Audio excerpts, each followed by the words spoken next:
Okay, so let me get myself into frame and we can begin. So, what do I have here? Well, I have a bag of tricks. So,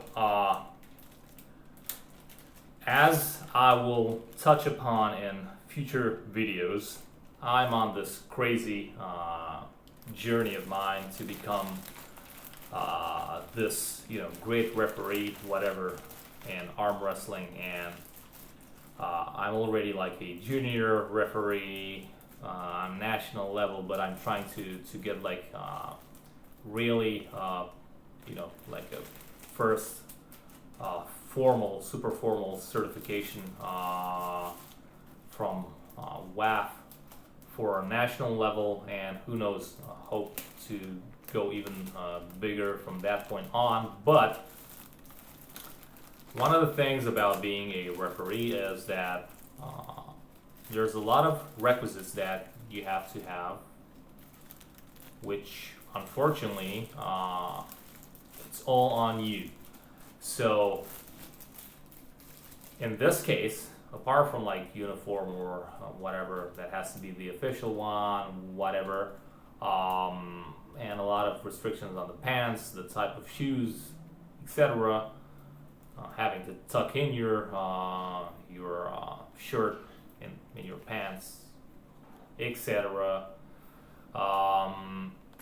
Straps are a big thing, which again, for me, it's kind of like surprising that referees kind of have to have their own. And I'll tell you why, because normally you would say, well, hold on, that's actually something super normal. Obviously, it has to be something that you as a referee should have. It's like the fucking whistle for referees in other sports, right? Well, yes and no. In my opinion, the strap is such an important piece of equipment that it has to be always, I mean, yes, it is regulated, but when the control is kind of like in your hands to buy it, acquire it, I'm not even going to talk about the fact that you have to spend the money, because it's not a fortune, but when it comes to you, the individual who selects his strap, there are so many companies out there, and all of them, let's say, are within regulations when it comes to the buckle, or almost all of them, when it comes to the width, the thickness, the length, the materials that are being used, but the quality and all those other small differences in like the sewing pattern and whatever, and the material resistance, and all of those things make such a huge difference that, in my opinion, we shouldn't really be allowed to just say that, well, this is a part of our equipment arsenal and we have to bring it, because I might be buying a Mazurenko, I might be buying 10 different other brands, 100 different other brands. Well, not that there are that many, but still, there's a lot of variety. That's what I'm saying. So over the years, not over the years of me being a referee, because that's not the case. I just started out last year, but over the years, I played with so many straps, and I've seen so many straps actually breaking, and in official competitions, that's like one of my nightmares. For me to put on the strap on, let's say, one of the heavyweights, or like a super important match, even possibly like going for the title or whatever, and my equipment that I honestly bought from like a respectable brand or whatever, putting my whole trust and confidence into them, just breaks. I'm not saying that, I know that always there's a chance for every fucking strap to break, unless you make it out of solid steel and it's just gonna burn through everyone's hands. But I kind of have this fear of my strap breaking on an important competitor's arm while in the middle of in the middle of the match on his way to a pin or vice versa. So usually I know that we have, just like I said, we have Mazurenko's like kind of like the standards, the standard, just like with the tables and with handles and everything. I know that they're probably done very well, but now there's a shit ton of people complaining about those equipments. I'm not gonna go into any of that because honestly, I don't think I think that's just hate. Obviously, like I said, every equipment will fail, and you cannot just make them from like platinum and gold and the most durable plastic and titanium and whatever. So if people want to hate you on something and they want to bash you for something, obviously having failed equipment with your name on it will entice. But back to my point, maybe Mazurenko's are some of the best out there. Maybe some other brands also have similar things, but one thing that I don't like about all of those straps is that they still have a plastic buckle. I know why they have a plastic buckle, because competitors usually complain when there's a metal buckle, but since they are, there are special requirements for a buckle to have like these safety,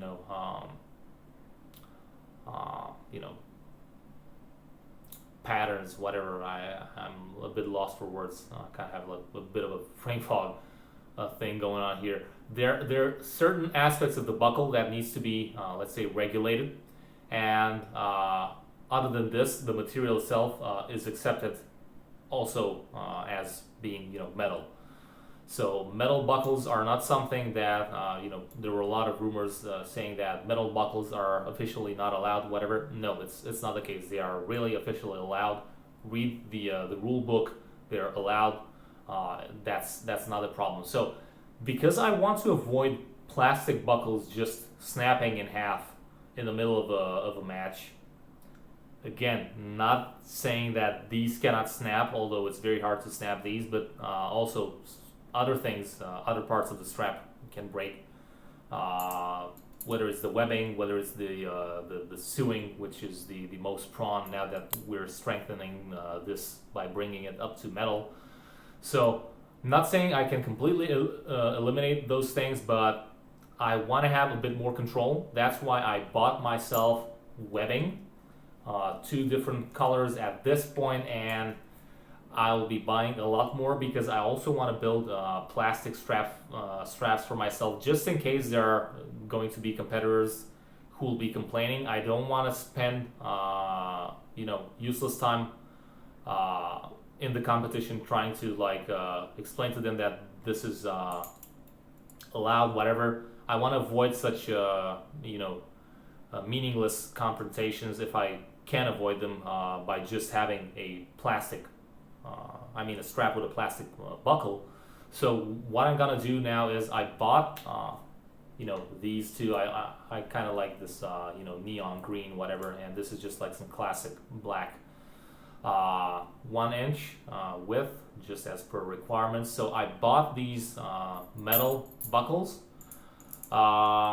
These are kind of like black chrome, so they're like some very dark chrome, but it's not black. Tomorrow I will go and I'll collect my other package that came, because I cannot find these things easily anywhere in the country, so I need to buy them online, and this makes them expensive as a motherfucker. But hey, I want to do this, so although they're super expensive, and I still need to put in the time and money to actually build them, I want to have this control in my hands, because I want to at least eliminate as many, faulty, let's say, steps as I can. So now I have these black chrome metal buckles. I'm not sure exactly what alloy they have. Probably some zinc with whatever, aluminum or copper or iron, or maybe even, who knows, stainless steel, but I doubt it. It doesn't feel like it, but still, it's a very good buckle, and I have these two colors. And tomorrow I'll be going and collecting the other buckles, which are again metal. They're slightly rounder around some edges, but again, they fit in the official requirements. So I'll have two variations. I'll have these, which are more standard, and I'll have those which are a bit more, let's say, comfy. Hopefully, I'm not sure. I was just looking at the pictures, and there's like a very, very slight difference around the corners, but those will be pure black. So that's that, and I'll be going later on to purchase different colors for webbings, because I want to start having plastic buckles as well, just like I said, for spare, for whoever makes a super huge deal out of not having metal strapped to his arm because it's rubbing into the skin and whatever. I know the problems there.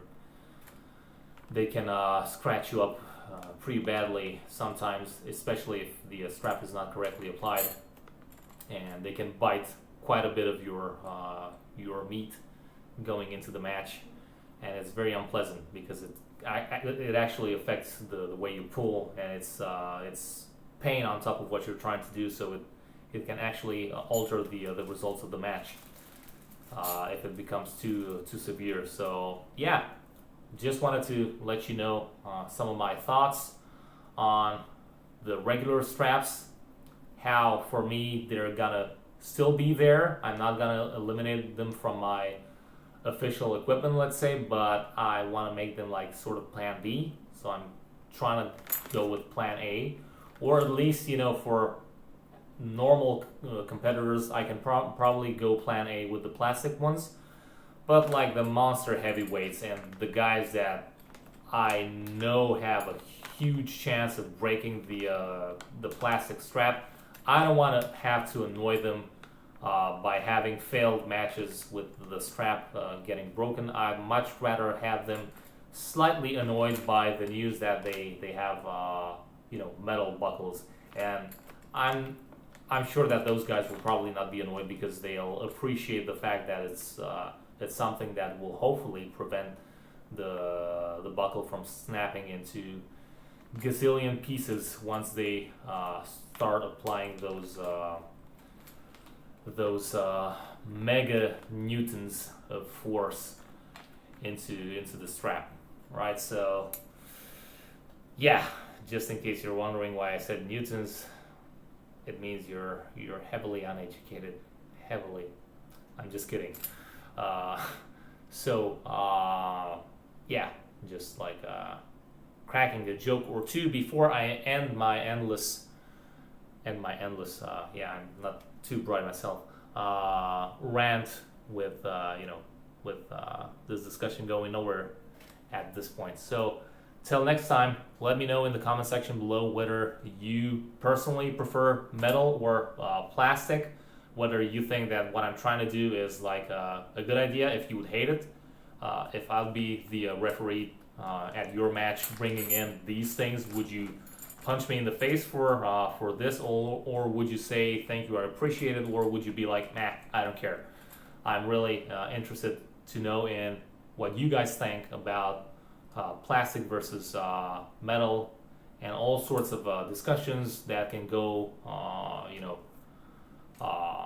based on straps in general, equipment in general, what you guys think of all of these things when it comes to official equipment and whatever. So yeah, actually I don't think I ever had, I know I never had a Mazurenko strap for myself. So to be honest, I really wish to get some of those because yeah, like I said, I think they're pretty much the standard. They're pretty much probably the best. Probably there's some outliers out there, some like super small individual, small brands that are trying to make again even more solid straps like I am, but I'm just doing it for myself. I'm not ever planning on selling these. So probably there are such people out there who are trying to like outdo the Mazarenko ones, but in my opinion, having Mazarenko equipment in general is kind of like the go-to thing. So I see no reason to complain when having Mazarenko equipment. So yeah, I'm not endorsing them because obviously I have no affiliation with them, but I'm also not bashing them like a lot of people are doing. I know, again, at the end of the day, it's just equipment. They're somehow probably with some, casting process, some die cast, whatever, or 3D printing. It's the norms. I mean, they obviously are using the same technology everyone else is using, so it's just another strap out there at the end of the day. But because they kind of have like this longevity and they're kind of like pioneers in arm wrestling equipment, I still think that they're kind of like the go-to things. So I'd really wish to have some equipment from them, especially straps, which are the cheapest and most affordable. But I have to see because there's it's kind of hard to order. And this place where I'm in right now. So yeah, I'll have to see. Anyway, ending the whole thing right here, right now. Let me know what you think about the whole thing, and ciao bella. This thing, I'm still